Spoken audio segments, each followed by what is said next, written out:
Olá! As águas dos oceanos e mares correspondem a cerca de 70% da área total do planeta. A vida marinha é um mundo à parte. São diversas espécies que parecem fazer um verdadeiro baile de cor e sincronia. Mas é preciso dizer que nem tudo é só admiração. Os oceanos atualmente estão ameaçados pela poluição, a pesca excessiva e as mudanças climáticas. Por isso, a Organização das Nações Unidas declarou a Década dos Oceanos, que começa neste ano e termina em 2030. A ideia central é discutir as ciências oceânicas. Hoje, a ciência aplicada aos oceanos é responsável por cerca de 4% dos gastos em pesquisa do mundo todo. E vamos então falar sobre esse assunto? O Preservar a Lei de hoje começa agora. Os oceanos cobrem 70% da superfície da Terra e têm uma importância fundamental para regular todo o equilíbrio climático do planeta. É um dos ambientes onde se encontra a maior taxa de biodiversidade. Criam empregos, produzem economia, têm uma das principais fontes de proteína para alimentar bilhões de pessoas. Mas todos os anos são despejados nos oceanos 13 milhões de toneladas de plástico. A estimativa é que em 2050 terá mais plástico que peixe no mar. Os números são da Organização das Nações Unidas. Diante da urgência ambiental, a ONU decidiu dedicar a próxima década à ciência oceânica. O objetivo é fortalecer a integração e comunicação entre pesquisas científicas, sociedade e governantes. Para conter o inimigo número 1, leis estaduais e federais vêm restringindo o uso do plástico. No ano passado, o Decreto 10.544 de 2020 aprovou o Plano Setorial para os Recursos do Mar, que define estratégias e prioridades para os próximos anos. Entre elas, prevê o monitoramento ambiental dos oceanos e da biodiversidade marinha, a promoção da pesquisa científica e do desenvolvimento tecnológico para o levantamento da potencialidade dos recursos naturais e ações de conscientização sobre a importância da preservação dos oceanos. O oceano é o maior ecossistema do planeta e cada vez mais adquire importância na geopolítica. Hoje, a maior parte do comércio internacional é feito por meio dos oceanos. Para falar sobre esse assunto, eu converso agora com Vitor Ventura, doutor em Direito Internacional Ambiental pela Universidade de Hamburgo, na Alemanha, e que também já atuou como assessor jurídico no Tribunal Internacional do Mar, e com o biólogo e pesquisador do Instituto do Mar da Universidade Federal de São Paulo, Ronaldo Cristofoletti. Eu vou conversar com o Ronaldo. Quando a ONU dedica uma década a discutir a ciência oceânica, isso significa que os países devem, então, ficar mais alerta em relação a esse tema? Olá, Carla, olá a todos e todas, exato. Acho que a ideia da ONU com as décadas é promover um assunto de importância global. Então, nesse caso, o convite da década da ciência oceânica para o desenvolvimento sustentável é que todos os países possam olhar para o oceano. Nós olhamos muito poucos e conhecemos muito pouco do papel do oceano na nossa vida e da influência das nossas ações do oceano. Tem um diferencial desse convite, dessa década, porque ela é a primeira vez que a ONU declara uma década da ciência. É a década da ciência oceânica.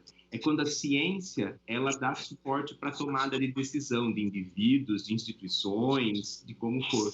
E ela é uma ciência que, por definição, ela é co-construída, ela é de todos juntos, ela não é só acadêmica. É a ciência da academia junto com o tomador de decisão, junto com a sociedade civil organizada, não organizada, porque começa desde do início a gente levantar quais são nossos problemas, construir juntos e aplicar soluções juntos. Doutor Vitor, o que falar então dessa década? O que a gente pode esperar? A década dos oceanos ela vem trazer esperança de uma atenção maior por parte dos governos, por parte da academia, por parte da sociedade civil, num diálogo amplo, dentro dessa ideia que o professor Ronaldo trouxe, para que os oceanos eles assumam um papel de prioridade, foco na destinação de políticas públicas, na destinação de investimentos, para que a gente consiga conhecer melhor os oceanos, para que a gente consiga entender melhor os serviços ecossistêmicos que são prestados pelos mares e oceanos mundo afora, e nada melhor do que isso, do que termos uma organização internacional com o peso da ONU decretando, definindo toda uma década de atenção, de estudos, de políticas, de campanhas educativas voltadas para os oceanos. Nós já tivemos no âmbito da ONU décadas que eram voltadas ao combate ao racismo, décadas que eram voltadas à promoção e conservação da biodiversidade de maneira geral, mas nunca nós tínhamos tido uma década voltada para os oceanos. Isso por um lado, muito positivo, professor Ronaldo, porque demonstra interesse internacional no tema. Por outro lado, é reflexo de um problema profundo que afeta todo o globo. A importância da década dos oceanos é inquestionável, Carlos. Eu só espero de coração, como cidadão, como brasileiro, que a gente consiga estimular esses debates e que, ao longo da década, esse vigor, esse incentivo, ele não se esmaeça, que ele não desapareça, que a gente consiga preservar ao longo dos 10 anos um vigor no trabalho com todos esses atores aí em prol da saúde dos oceanos. Até porque ao longo dos últimos séculos muita coisa mudou, né? Na época das grandes descobertas, o mar não tinha limites e seus recursos eram inesgotáveis. Já no século XX, os cientistas descobriram que os oceanos contribuem com a geração de 70% do oxigênio atmosférico, ao mesmo tempo em que se constatou que os recursos marítimos são sim esgotáveis, se nada for feito. Doutor Vitor, os mecanismos legais existentes hoje, eles são capazes de preservar os oceanos? E como também as ciências jurídicas podem contribuir nessa discussão da década dos oceanos? Carla, normalmente, quando a gente discute sobre oceano e sobre a década das Nações Unidas para as ciências oceânicas, das ciências oceânicas para o desenvolvimento sustentável, é muito comum associarmos as ciências exatas e da natureza.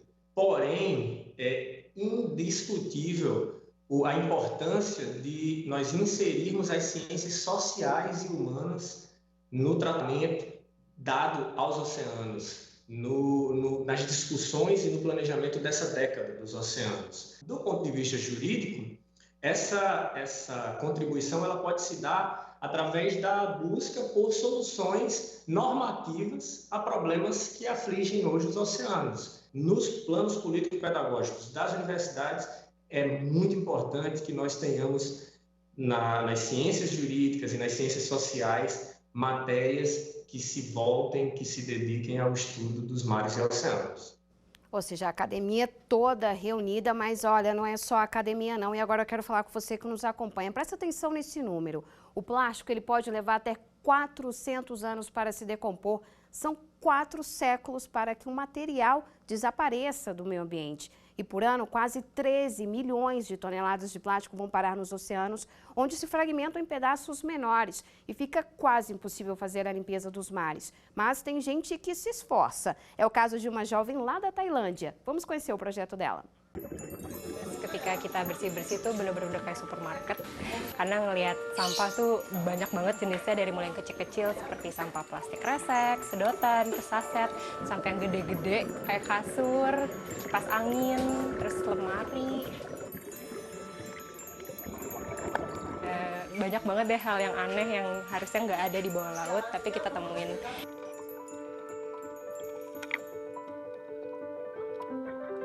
Halo, aku Sri Tenia Puspalestari, biasa dipanggil Tenia.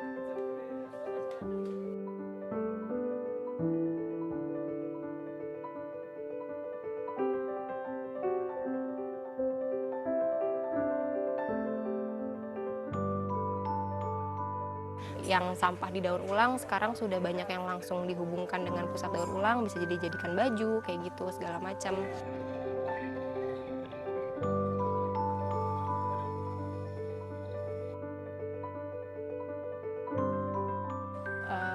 Aku sendiri yang nemuin ada ikan, terus habis itu dia terjerat di dalam sampah plastik, kayak gitu. Dan ketika aku nggak ambil sampah plastik itu dan aku keluarin ikannya, ya ikan itu akan terjerat di situ aja gitu kan. Itu sih yang merasa, oh ternyata walaupun kadang orang bilang apa yang kamu lakukan nggak penting, ketika kamu bersihin sampah, besok pasti ada lagi sampahnya gitu ya. Ternyata ya itu sesuatu yang besar bagi hewan laut itu, karena mereka butuh kita untuk menyelamatkannya. Professor Ronaldo, tem uma frase da Tânia, lá da Tailândia, que me chamou muita atenção. Ela fala, olha, é um verdadeiro supermercado que a gente encontra embaixo dos oceanos. Fala pra gente quais são hoje as principais ameaças que os oceanos enfrentam. O exemplo do lixo no mar, ele é a ponta do iceberg. E ele nos mostra, só ele por si só já é enorme. Essa frase, ela representa isso, é um verdadeiro supermercado. Por quê? A gente encontra de absolutamente tudo. Então, vamos começar do que a gente vê. Então, você encontra todos os tipos de resíduos, de todas as marcas, de todos os tamanhos. E isso é o que nós estamos vendo. E aí tem aquilo que a gente começa a não ver. Porque esses resíduos, eles demoram séculos, mas eles se decompõem. E conforme eles vão se decompondo, eles não desaparecem, eles vão se tornando partículas menores. São os microplásticos, e que são ingeridos pelos animais, pelos organismos que se alimentam ali na água do mar. Então, hoje, os estudos mais recentes têm mostrado um perigo enorme, porque aquilo que vai se diluindo, esses pequenos microplásticos, os peixes estão se alimentando, os outros organismos marinhos, e eles incorporam isso na sua carne, na sua constituição. E depois quem come o peixe? Em algum momento ele chega na cadeia trófica, na alimentação humana, e a gente come esse peixe. Existe uma estimativa muito recente, que saiu há 15 dias atrás, de que todos nós em algum momento já ingerimos plástico. Nós temos um desafio muito grande a encarar na década, e que a gente postergou até agora e tem que encarar mais fortemente, que é, nós temos que retirar essas ilhas de lixo do mar, esses grandes impactos de lixo, essas coisas como ali, na Tailândia, em várias regiões, é brutal. Mas nós temos que olhar para um outro lado. Nós temos que impedir que isso chegue lá. E nós temos que nos questionar por que esse lixo está chegando lá. Quem jogou? Onde está a consciência? Como é que nós podemos desenvolver a nossa consciência, mudar as nossas ações para que a gente não jogue, para que esse lixo não chegue lá? E isso vai passar por nós como cidadãos, aquilo que a gente descarta, da roupa de materiais sintéticos que tem microplásticos que a gente compra e lava, e a água da máquina de lavar roupa vai para o esgoto que vai para o oceano. Então, assim, desde a escolha do tecido que a gente compra, e aí alguém pode estar ouvindo agora e falar, por favor, Ronaldo, pô, é o meu tecido, minha roupa, eu sou uma pessoa. Sim, eu sou um. Minha família aumentou um pouquinho. Minha família toda em outras cidades já são centenas. A cidade, eu moro em Santos, são quase 1 milhão de pessoas. Então, todo mundo descartando é muito. Então, a gente precisa olhar que o oceano ele é 70% do globo, mas ele não é infinito. E ele acumula tudo aquilo que a gente descarta nele. Mas eu quero saber, então, mais soluções, porque agora a gente faz uma pequena pausa. O Preservar é Lei volta já.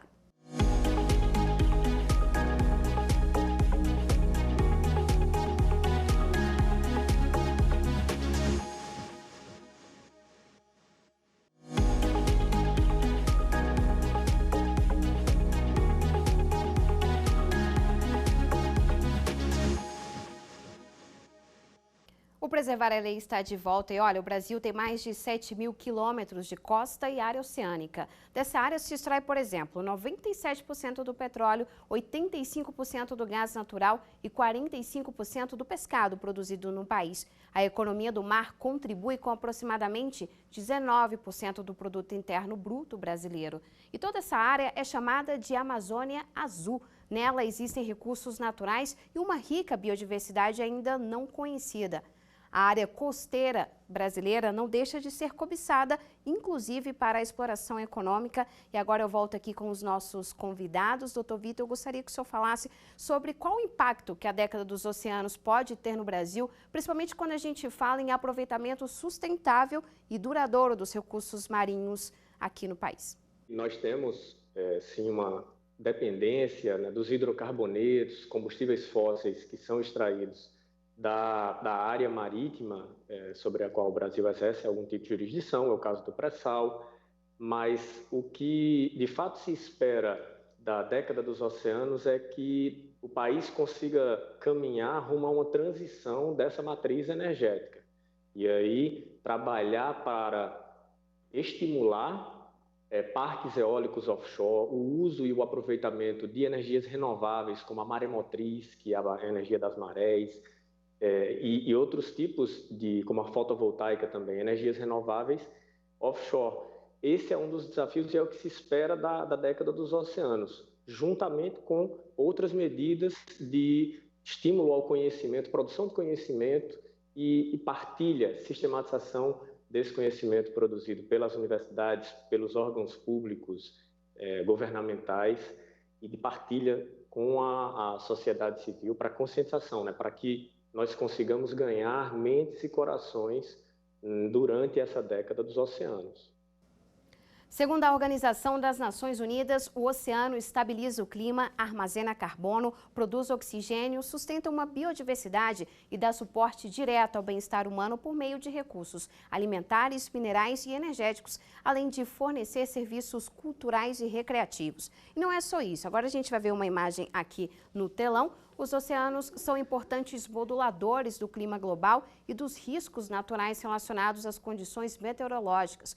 Percepções mais profundas da ciência oceânica, alimentadas por sistemas aprimorados de observação oceânica e de compartilhamento de dados, promoverão avanços significativos acerca do entendimento e da modelagem do sistema terrestre como um todo e beneficiarão todas as pessoas em todos os lugares. Essa é uma declaração da Sue Barrell, ela é cientista-chefe da Agência de Meteorologia Australiana. Doutor Ronaldo, nós acabamos de ver aí uma publicação que é da própria Organização das Nações Unidas tratando da década dos oceanos. Eu gostaria que o senhor falasse como a década ela também dialoga com os ODS. A gente tem os Objetivos de Desenvolvimento Sustentável com metas aí até 2030 e como é que há essa junção dessa toda discussão dentro da ONU? A década do oceano, ela é a década da ciência oceânica para o desenvolvimento sustentável. Então, na verdade, como ela funciona, como a ONU viu isso? A Agenda 2030 ela tem os 17 Objetivos de Desenvolvimento Sustentável, que passam pela questão da igualdade de gênero, da educação, da resiliência, da fome zero, dos tratados internacionais de paz, justiça, de mudanças climáticas. E um desses ODS, o ODS 14, ele trata sobre o oceano. Por que a década foi criada nesse formato? A maior parte da população mundial e das grandes cidades mundiais, elas estão na zona costeira, elas estão próximas ao oceano. Então, a década, ela é para entender o papel do oceano para atingir as metas dos 17 Objetivos de Desenvolvimento Sustentável. Porque falar de fome zero é falar do pescado. Falar de igualdade de gênero é falar de como está a situação das comunidades tradicionais, ou a situação do gênero nas grandes cidades da zona costeira, como um exemplo do que ocorre nas áreas interiores. E assim segue. Então, um conceito-chave nessa história é o de cultura oceânica. É o papel do oceano na nossa vida e a influência das nossas ações sobre o oceano. Como trazia ali no seu exemplo, por exemplo, o oceano é responsável pela regulação climática. Todos os Objetivos de Desenvolvimento Sustentável, esse foi um estudo feito, eles têm uma relação direta com o oceano. E, doutor Vitor, como é que elas dialogam também a década, os ODS, com o objetivo que a gente tem muito urgente de mitigar os efeitos das mudanças climáticas? Carla, como o professor Ronaldo ele antecipou, um dos ODS, o ODS número 13, ele trata justamente das ações contra as mudanças climáticas. E um grande ator que pode nos ajudar a combater as mudanças climáticas é o oceano. O oceano ele tanto sofre com os impactos causados pelas mudanças climáticas, o aumento das emissões atmosféricas, a diminuição da camada de ozônio, tudo isso vai promovendo danos aos oceanos. O que é que a gente precisa fazer? Investir em energias limpas, verdes, renováveis. Nós precisamos reduzir a quantidade de emissões atmosféricas que são lançadas e que são absorvidas pelos oceanos. Os mares e oceanos, é importante que se compreenda, não são essa fonte inesgotável de serviços. Então, ter essa percepção de que, apesar do tamanho, né, de ser um corpo gigantesco, eles não são inesgotáveis, a gente não pode poluir sem fim, a gente não pode emitir emissões e poluição sem fim, porque há um limite na capacidade de o oceano processar essas consequências, esses impactos. É imprescindível que nos cálculos, nas políticas, se leve em conta os efeitos que isso pode ter, que o combate às mudanças climáticas podem ter numa saúde oceânica reforçada, que garanta uma qualidade de vida para toda a população, em especial aqui para os brasileiros. E nós vamos conhecer agora um projeto que já tem 5 anos de existência e que resgata animais na costa brasileira. É o projeto Monitoramento de Praias Bacia de Santos. Vamos ver. O projeto de monitoramento de praias da Bacia de Santos ele é uma condicionante do IBAMA para a exploração de óleo na região do pré-sal pela Petrobras. Ele é executado do Rio de Janeiro até Santa Catarina, numa extensão de aproximadamente 2.000 quilômetros, e na região do Paraná e Santa Catarina, a Univale ela foi contratada desde 2015 para fazer a coordenação dos trabalhos nessa área. Nesses 2 estados, nesses 5 anos, já coletamos mais de 50 mil animais na praia. Infelizmente, aproximadamente 90% deles eles chegam mortos já, mas os outros 10% eles são encaminhados para centros de reabilitação, para tratamento, e temos conseguido devolver vários deles para a natureza. Os dados que estão sendo coletados pelo PMT, eles são muito importantes para a década do oceano, porque eles estão permitindo a gente ter uma visão muito boa sobre o que acontece no ambiente, e estão sendo gerados muitos dados que vão permitir uma melhor gestão, que é um dos objetivos da década dos oceanos. E tem também uma outra iniciativa também muito bacana, é um projeto que eu tenho certeza que o professor Ronaldo conhece muito bem, é o Maré de Ciência, uma proposta inovadora para a ciência promover o engajamento e fortalecer o diálogo entre ciência, políticas públicas e sociedade. Professor Ronaldo, fala mais um pouco desse projeto, os resultados que são esperados. O Maré de Ciência ele nasceu um pouco antes da década, mas já muito alinhado a ela nos seus valores. O nome já diz isso. A maré, ela é esse movimento contínuo da água, né, do mar do oceano. Ela tem ciclos esperados de maré alta e maré baixa, né? Ela varia em épocas de lua cheia e lua nova, ela é mais forte, a amplitude é maior, é constante. E assim é a ciência na nossa vida, por isso Maré de Ciência. A ciência está presente em nossa vida em todos os momentos. Em alguns momentos é uma maré alta, ela é mais forte, em alguns momentos um pouco menos, mas ela está sempre lá. E ele nasce com a proposta de que como que nós podemos resolver os problemas da sociedade juntos. A ciência traz o que sabe de melhor, que é o conhecimento mais atual. Os tomadores de decisão promovem leis, tomadas de decisões e ações com base nesse conhecimento atualizado. E a sociedade civil, que é a usuária desses processos, esses serviços ecossistêmicos, ela está junto na discussão, também trazendo a sua visão. Então esse é o Maré de Ciência, seja levando a ciência para a política pública, para a sociedade civil, para as escolas, ele é sempre construído com o outro e não para o outro. E, doutor Vitor, o senhor falou sobre o engajamento da academia, dos cursos de direitos. O professor está falando de um projeto que chama mais para essa união, mais para esse engajamento. Eu gostaria que o senhor falasse, então, como é que o Poder Judiciário ele pode também se unir aí na década? E qual é a discussão que o Poder Judiciário pode fazer sobre este tema? É imprescindível a participação dos operadores do direito como um todo, Carla, e o Poder Judiciário é essa instituição, essa entidade que vai garantir o cumprimento das legislações estaduais, federais, municipais, e é fundamental que os juízes Brasil afora, e não só os juízes, os promotores dos ministérios públicos estaduais, os procuradores federais, eles tenham sensibilidade para a causa envolvendo os oceanos e os mares. Tá certo? Os julgadores, os magistrados, eles são cidadãos.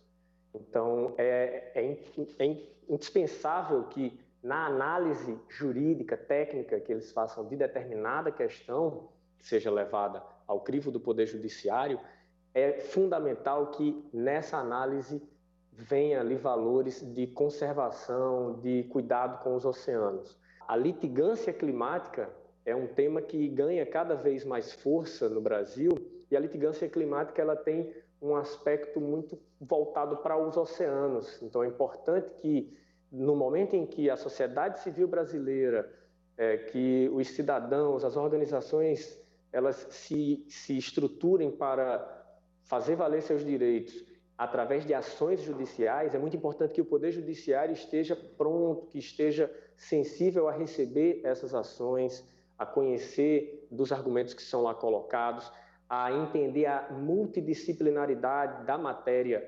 oceânica, a levar em conta o conhecimento científico e o estado da arte em termos de conhecimento que é trazido nessas ações e que busquem, procurem cada vez mais se capacitar, que não deem a matéria que não se deem como conhecedores permanentes da matéria, mas que tenham essa consciência de que é preciso sempre conhecer mais sobre tanto o direito do mar quanto as ciências oceânicas, para que as decisões judiciais sejam cada vez melhor embasadas, que tragam de fato a paz social, garantindo a saúde dos oceanos.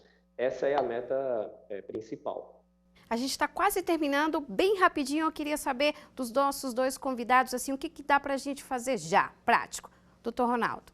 Se engaje, conheça. Todos nós, a década é de todos. Eu posso participar mudando uma ação, eu posso participar através de um grupo regional, existem os grupos de mobilização regional, eu posso participar como empresa, como indivíduo, como escola, como aluno, como professor. Tem bastante. Então, quem que tiver esse interesse, conheça mais. No site do Maré de Ciência, no site da Década no Brasil é decada.ciencianomar.mcetic.gov.br e lá você vai ter os contatos e as informações para se engajar. Juntos que nós vamos construir o futuro que a gente precisa. Além do engajamento, professor Ronaldo, é muito importante que os cidadãos pressionem, né? Então, a mensagem que eu deixo aqui, Carla e os nossos espectadores, é pressionar o poder público por mais investimentos na área oceânica, na área de pesquisa e educação. Então, investir nas universidades, investir nos centros de pesquisa, investir nos órgãos ambientais que, infelizmente, em alguns momentos passam por sucateamento, e pressionar também o setor produtivo para que adote critérios de produção dos seus bens que são comercializados de maneira ambientalmente correta. Engajem-se, pressionem e com isso a gente vai conseguir trabalhar rumo a um oceano para as futuras gerações. E agora o desafio também está com você aí de casa. Eu agradeço a participação dos nossos convidados. Assista a nossa programação no site da TV Justiça e também no nosso canal no YouTube. O Preservar é Lei fica por aqui. Até a próxima.